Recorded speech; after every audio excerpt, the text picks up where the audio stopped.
All right. Next step is, it's a 7/16. We have to disconnect all of this linkage for the shifter. Oh, and it looks like I left it really super loose last time, which is actually good right this second. Now this lever right here, and I don't know if you can actually see it, but this lever goes to a splined shaft right behind my primary case. Okay, and it's what shifts the motorcycle. And we're actually going to use this splined shaft.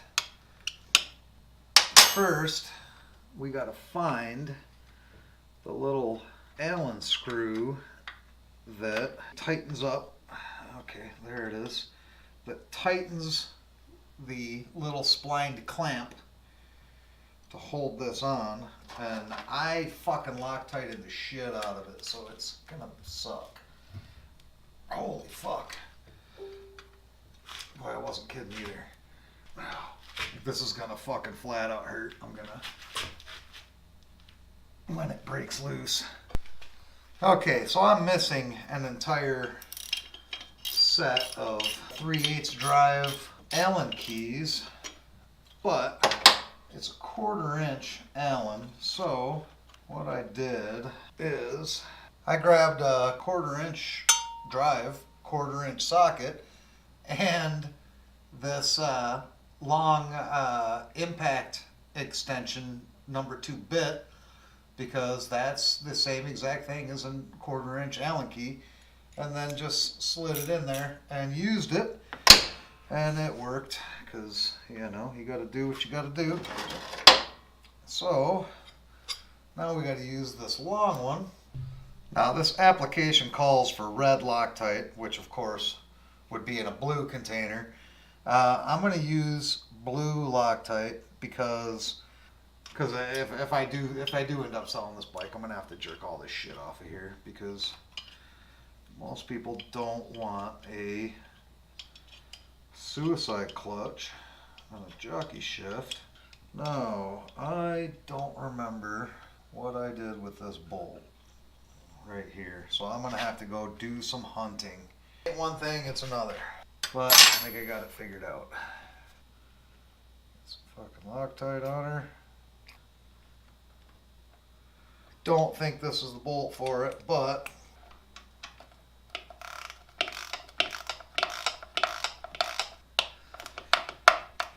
alright, now let's tighten that other one down. Where did our little adapter we made, where did that go?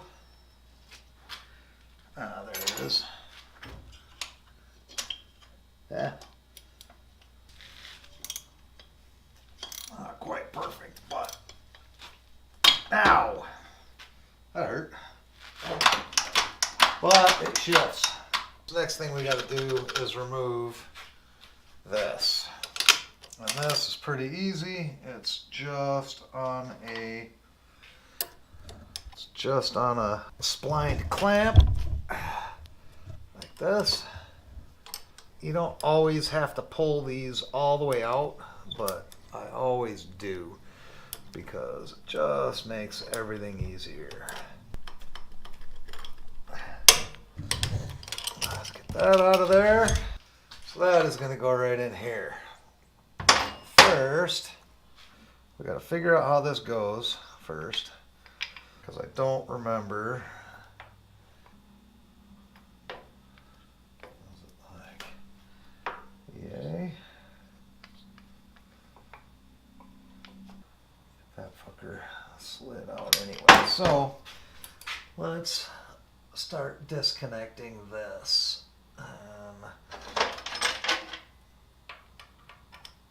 And it's a different size, of course. Foot controls completely.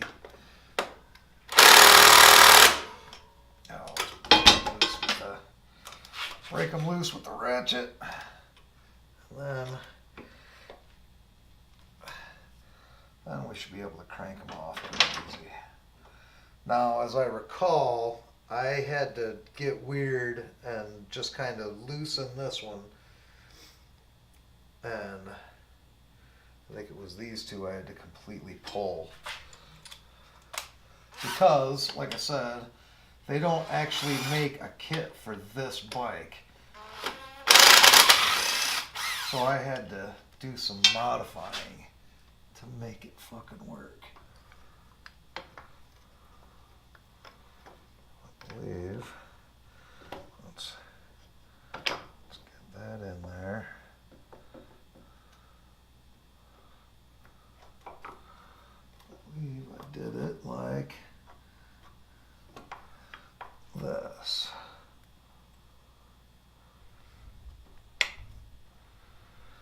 Should pop this off and fucking loosen up my clutch completely. Alright, so I have opened up my clutch basket, well, my derby cover. That's an 11/16, I do believe. Alright, so this is always a pain in the ass. I gotta break this loose, this jam nut, and then just thread that fucker right out. See, now there can't be any pressure on the clutch cable. I might still need to. Oh, see, that gave me so much more room.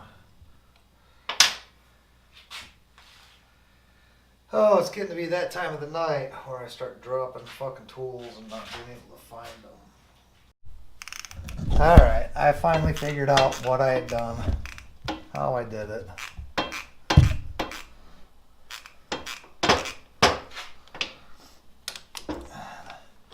Basically, I had made a sandwich. That's what I did. I get it to line up. Yeah, the way I had it originally. Like I said, these parts did not fit. They were not actually for this particular model softail. And I just kind of made it work.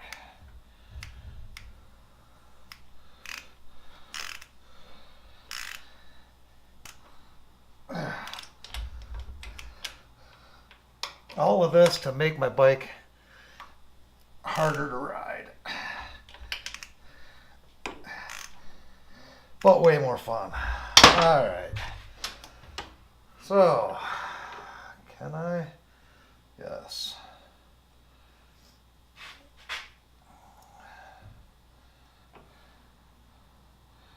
Yeah, it's gonna be like that, right?